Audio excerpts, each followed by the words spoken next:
Bonjour à toutes et à tous et bienvenue sur la chaîne de The Green Speaker, le média qui met en avant le monde de l'innovation au service de la transition.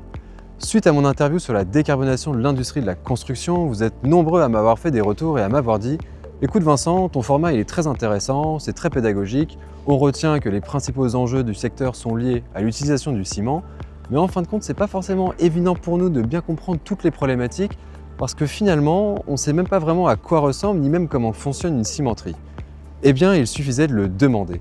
J'ai aujourd'hui le plaisir d'être invité par Lafarge pour visiter son site de Saint-Pierre-la-Cour, situé en Mayenne, qui est, accessoirement, la plus grande cimenterie de France et également l'une des plus avancées en matière d'innovation. Il faut savoir que chaque année, en France, on estime qu'on produit 15 millions de tonnes de ciment et le site sur lequel nous sommes présents aujourd'hui assure à Lafarge une production annuelle de 1,6 million de tonnes, c'est-à-dire un peu plus de 10% de la production nationale, tout acteur confondu, ce qui est absolument considérable. Alors, avant de nous lancer dans la visite de cet immense site, j'aimerais vous montrer un premier endroit, celui à partir duquel tout commence.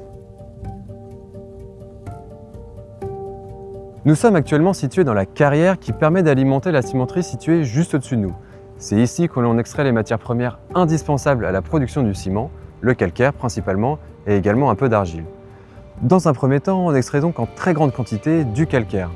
Le calcaire, en fait, c'est une roche qu'on trouve très régulièrement dans la nature, et ce, particulièrement dans les endroits où il y a des millions d'années, des mers ou des océans. Cette roche de couleur blanche ou beige est en fait composée de matières organiques provenant d'animaux marins, de coquillages ou encore de coraux qui se sont accumulés puis fossilisés au fil du temps. C'est donc à partir de cela que le calcaire s'est formé en créant une substance appelée le carbonate de calcium, dont la formule chimique est le CaCO3, c'est-à-dire du calcium, du carbone et de l'oxygène. Et vous le verrez, cette composition chimique aura toute son importance pour la suite de nos explications.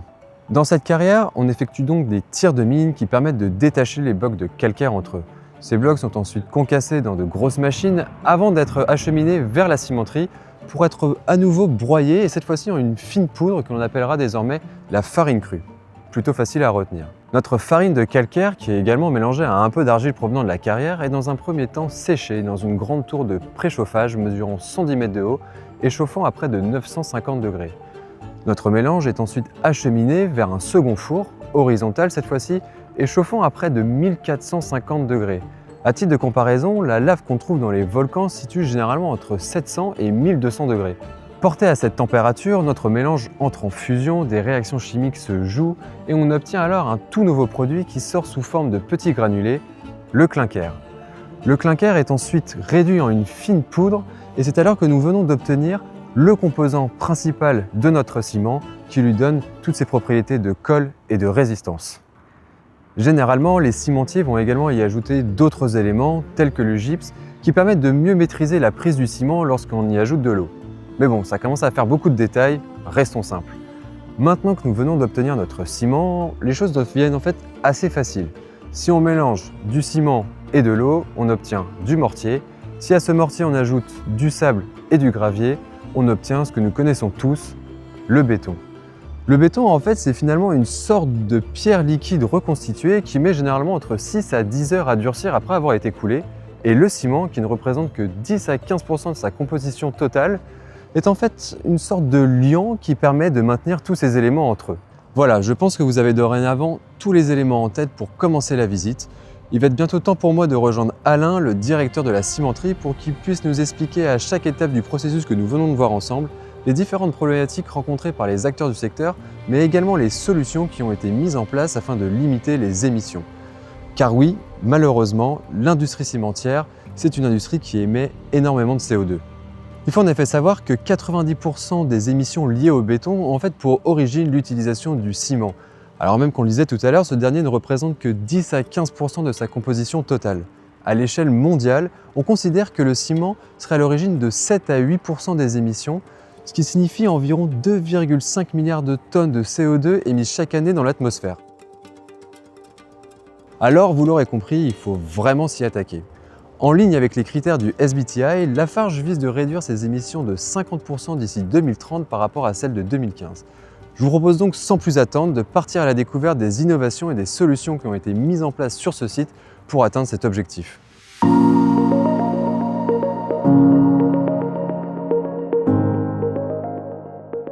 Salut Vincent. Salut Alain, bah écoute, un grand merci de me recevoir aujourd'hui. Écoute, moi depuis que je suis arrivé ici, je suis hyper impressionné. C'est immense, il y a des bâtiments partout, on sent qu'il y a du vécu, il y a des bâtiments plus anciens comme des bâtiments flambant neufs. On voit pas mal de monde travailler ici.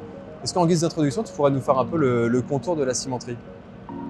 Oui, en fait, si tu veux, Vincent, ce site a été construit en 1956. Ouais, ça On remonte, fêtera les 70 ans de l'usine en 2026.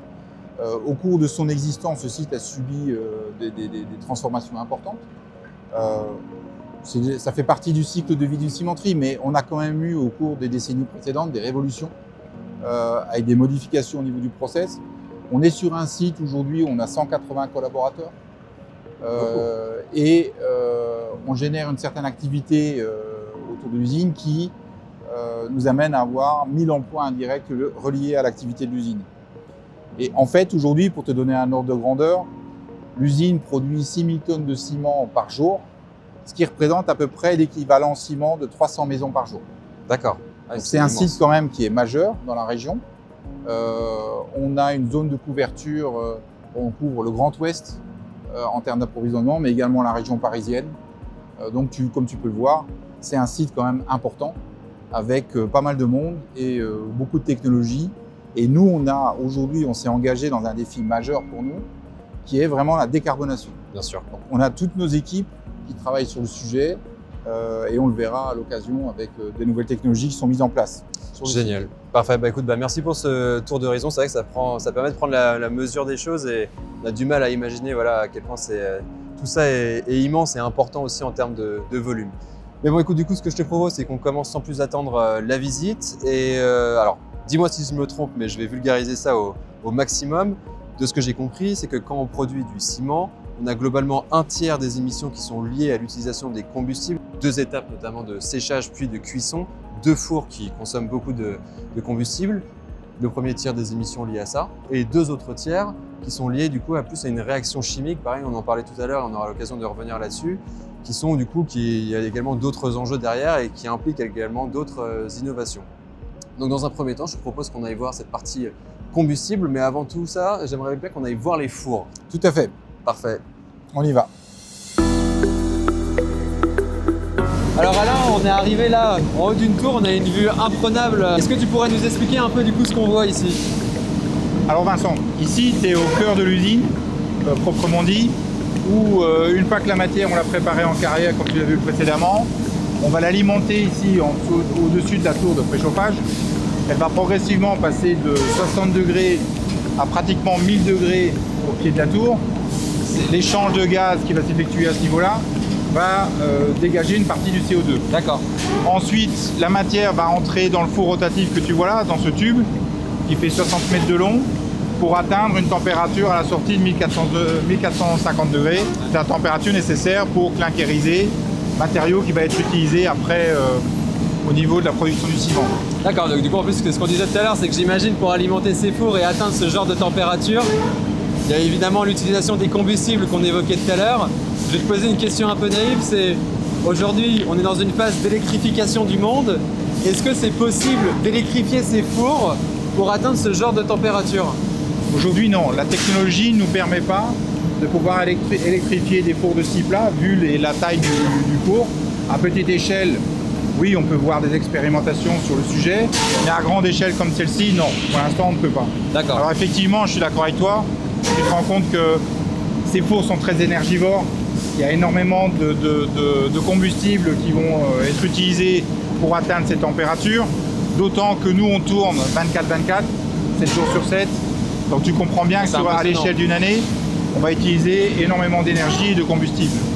D'où le fait que depuis des années, des décennies, on s'emploie à passer des combustibles plus traditionnels comme le charbon ou le coke à des combustibles alternatifs comme ceux que tu vas voir avec Sylvain. Ok, bah, très bien, bah, écoute, on va aller faire un tour avec Sylvain pour qu'il nous explique un peu l'historique et on te retrouve juste après. Je t'en À tout de suite.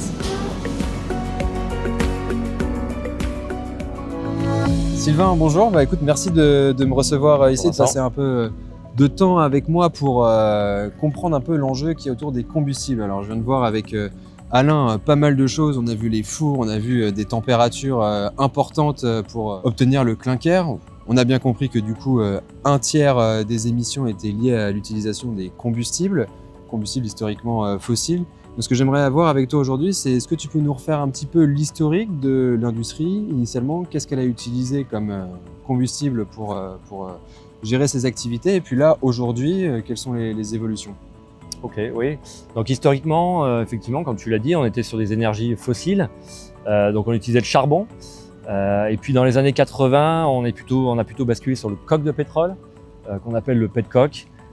Qui a l'avantage d'être très énergétique, qui nous a permis de diminuer déjà le volume de combustible utilisé. Ouais, c'est ça. Tu me dis si je me trompe, mais j'avais retenu que historiquement, on disait que une tonne de ciment, c'était à peu près une tonne de CO2. Le coke de pétrole a permis de passer à 850 kg par tonne de ciment parce que le pouvoir calorifique du coke de pétrole était déjà plus important, donc en proportion on utilisait moins de coke de pétrole que de charbon. Oui, c'est ça, tout à fait. Et alors là du coup, quelles sont un peu les évolutions? On voit là autour de nous, il y a pas mal de choses, on voit du bois, on a l'impression que là il y a du pneu, là ici, pas mal de déchets divers. Est-ce que tu pourrais nous expliquer un peu voilà, aujourd'hui quelles sont les alternatives que vous avez mis en place et puis surtout d'un point de vue opérationnel, parce qu'on imagine toujours qu'on peut tout brûler, mais est-ce que c'est seulement juste possible? Non, évidemment. Alors depuis 25 ans, on a énormément développé les combustibles alternatifs, donc issus des déchets, comme tu le vois autour de toi, et puis notamment des déchets issus de la biomasse. Donc ça n'a pas été toujours très simple. Il a fallu développer avec les collecteurs de déchets les filières, organiser les filières, qui puissent les trier, qui puissent s'adapter au cahier des charges nécessaires pour notre process, avoir la bonne granulométrie notamment, Bien sûr. avoir la bonne chimie, parce que il faut que les déchets n'impactent pas le clinker et nos ciments. Donc ça n'a pas toujours été simple. Il a fallu, c'est un vrai savoir-faire qu'on a développé depuis 25 ans en tout cas. C'est ça, donc il y a l'enjeu de l'approvisionnement, l'enjeu du tri, de la sélection des bons déchets. Tu as évoqué les déchets issus de la biomasse. Alors est-ce que tu pourrais nous dire quel est l'intérêt? Parce que alors, moi je vais te dire, je pars d'une chose très simple, c'est que qu'on brûle quelque chose, peu importe la nature, dans tous les cas on va émettre du CO2. Alors quel est l'intérêt? En quoi c'est plus vertueux d'utiliser des déchets issus de la biomasse? Alors tu as raison, tous les combustibles vont émettre leur CO2 à la combustion.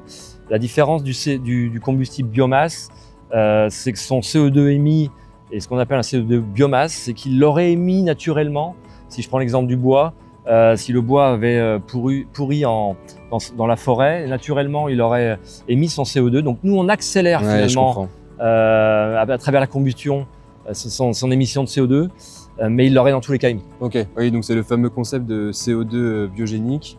L'idée étant de dire que en fait, on a une plante, elle fait la photosynthèse, elle absorbe du CO2 pour rejeter de l'oxygène. Et en fait, quand elle meurt, le CO2 qu'elle avait en elle est libéré. Et du coup, la différence, c'est que ce CO2, d'une manière ou d'une autre, il aurait été rejeté à un moment dans le cycle de la vie de la plante. Alors que quand on utilise des énergies fossiles, en fait, le CO2 était finalement séquestré là où il était. Et puis quand on le brûle, là, on le libère, donc on ajoute du CO2. Ouais. Alors que l'autre, on est plus dans une logique de neutralité carbone dans le fond parce que vous accélérez le cycle. Ouais, c'est ça. C'est ça. Fait. Ouais. Et alors du coup, donc ça on a bien compris. Et alors sur la logique des déchets, il y a plein de choses différentes. Là on voit des pneus, des matelas par là-bas. Pourquoi est-ce que c'est plus vertueux d'utiliser des déchets comme ça? Alors c'est plus vertueux parce qu'on travaille donc déjà localement, tout est sourcé localement dans un rayon de moins de 200 km. Oui, parce que c'est vrai que le coke de pétrole, il faut le faire venir. Ouais, c'est ça. Donc ça c'est un premier point important. Et puis donc on est ancré localement dans la boucle d'économie circulaire. Donc les déchets des uns deviennent des ressources pour nous. Finalement, ces déchets, ils auraient été enfouis ou incinérés quelque part, mais sans aucune utilité. Et vous, derrière, il faut alimenter des fours qui chauffent quand même pas mal. Et donc l'idée, c'est d'utiliser cette énergie avec un objectif derrière. Et donc en fait, c'est pareil, c'est un mécanisme de compensation, c'est qu'on évite et on transpose les émissions inutiles d'une déchetterie vers la cimenterie où ça a une utilité. Oui, tu as raison, on évite finalement l'enfouissement et l'incinération qui génèrent finalement aucune plus-value. Donc nous, l'avantage c'est qu'en absorbant et en captant ces gisements qui vont normalement à l'enfouissement, à l'incinération, on va les valoriser et on va les valoriser à 100%, c'est-à-dire qu'on valorise en énergie le combustible, mais la part cendre résiduelle est aussi valorisée dans la matière, dans le clinker. D'accord. Donc la part cendre va s'intégrer même dans la matrice du clinker. Ah oui, très intéressant. Et donc c'est ce qui nous différencie finalement d'un incinérateur classique avec notre process cimentique. Ok, eh ben, écoute, ça me semble très clair. Merci Sylvain en tout cas pour tous tes éclairages. Je vais aller retrouver Alain qui nous attend. Et puis écoute, je te souhaite une très bonne journée. Merci beaucoup. Au revoir. Alain, content de te retrouver. Écoute, je viens de passer un très bon moment avec Sylvain qui nous a expliqué un peu le contour des enjeux autour des combustibles alternatifs, etc. Tu disais tout à l'heure, avant que je le rejoigne, que sur ce site, vous aviez un objectif de remplacer d'ici 2030 90% des combustibles fossiles par des combustibles alternatifs. Est-ce que tu peux nous dire où est-ce que vous en êtes et quels sont du coup les différents projets pour le futur? Alors, aujourd'hui, comme Sylvain te l'a expliqué, tu vois que les déchets finalement ont une seconde vie. Oui. En étant utilisés comme combustible et sont recyclés. Une cimenterie aujourd'hui, c'est quand même une énorme chaîne de recyclage.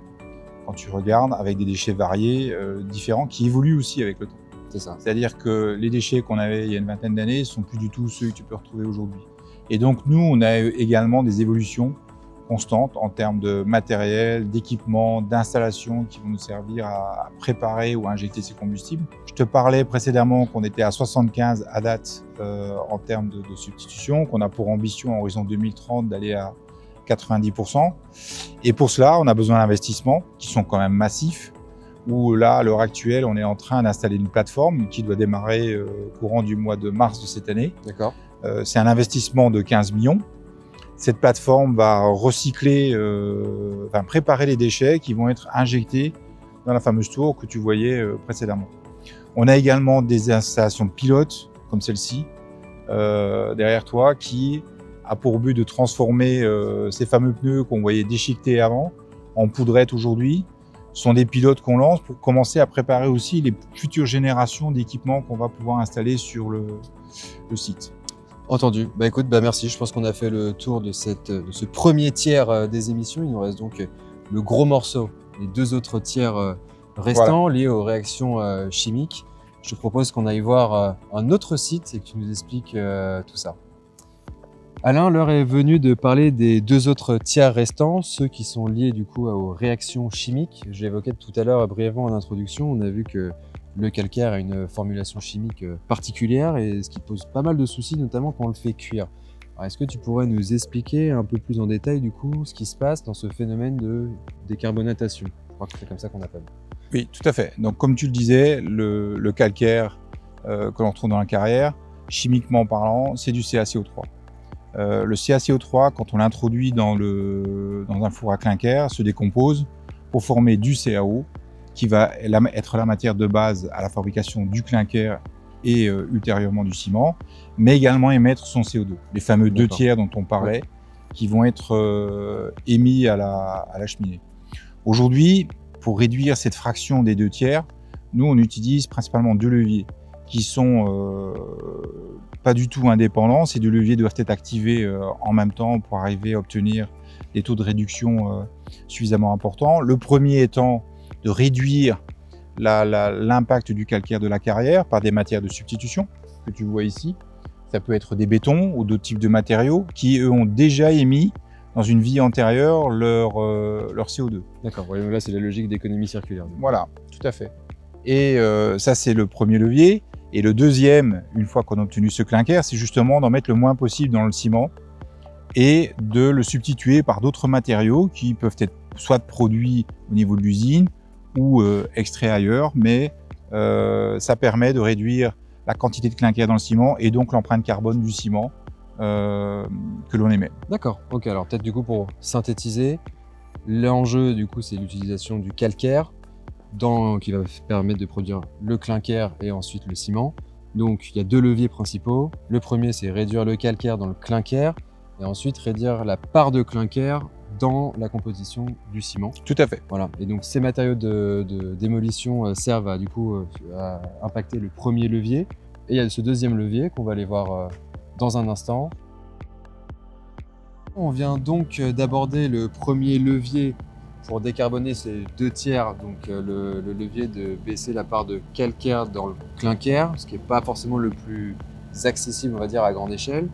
Mais le deuxième levier qui vient évidemment avec le premier et aussi celui évidemment des combustibles alternatifs, c'est celui de baisser la part de clinker dans le ciment. Oui.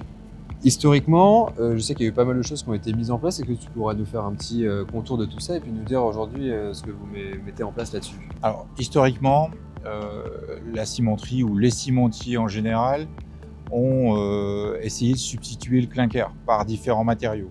On a commencé avec des matériaux issus de la carrière, le calcaire pur qui n'était pas passé dans le four, d'autres matériaux comme des cendres volantes ou des laitiers qui sont au cœur de la stratégie. Alors, des laitiers, est-ce que tu pourrais peut-être expliquer? Le laitier, c'est un résidu de l'industrie sidérurgique, Ok. où ce résidu est sous forme de granules, qui a des propriétés hydrauliques et qui est broyé au niveau de la cimenterie avec le clinker, mélangé avec pour former un ciment qui a des propriétés mécaniques qui répond à la norme. D'accord.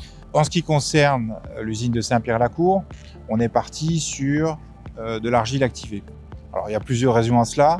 La première, c'est que tu as une disponibilité de l'argile tout autour de la cimenterie qui est quand même assez grande et d'une manière générale sur les territoires, alors qu'au niveau des laitiers, tu es intimement lié à l'industrie sidérurgique qui, comme on le sait, localement ne peut pas forcément être toujours présente. D'accord. Juste pour qu'on soit bien d'accord, l'argile activée dont tu parles, il est différent de l'argile qu'on trouve dans la carrière qu'on a vue avant. Oui, tout à fait. Ok. L'argile activée que l'on utilise a des propriétés chimiques légèrement différentes, mais on en retrouve quand même énormément dans la région ici autour de l'usine.